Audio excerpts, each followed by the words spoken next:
哎，昨天一场风雨啊，把咱的棚啊直接给干掉了啊！看来这个咱们这种棚啊，这个抵抗10级以上的大风啊，有点困难啊。不过还好啊，咱们稍微整修一下就可以了啊，没什么大碍。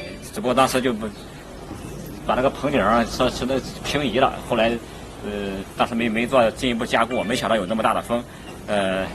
今天到这个点儿了，哎呀，忙活了一整天了啊！好了，咱还得继续干活啊！这个先跟大家说到这里了，赶紧干活去。